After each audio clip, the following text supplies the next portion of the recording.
SOHO stands for Solar Heliospheric Observatory, and it's a mission that was launched by ESA, the European Space Agency, and NASA in 1995 to study the Sun. The Sun is a star, and the universe is made up of stars. But the Sun is very close to us. We're able to see the Sun in great detail. So if we can understand our Sun, then that allows us to have a better understanding of the rest of the stars and consequently the rest of the universe.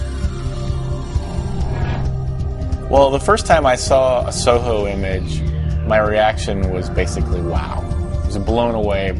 I'd never seen the kinds of detail, the kinds of structure, the kinds of dynamics that were going on in any sort of image of the Sun before. And I think that this is probably true for a lot of scientists.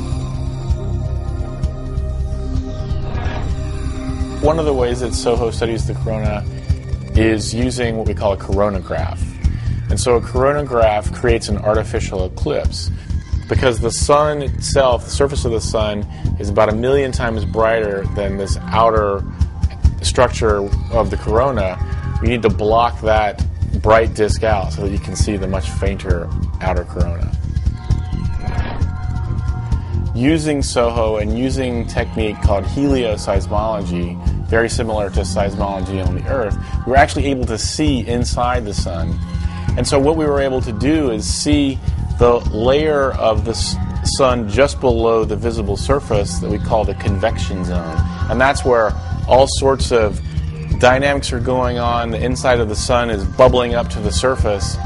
And that's really where all of the solar phenomena that we see is first developed. And so we were able to see underneath the surface and see these flows of solar plasma, see the formation of sunspots. And this is something that's never been done before. We're actually able to see the details inside of a star.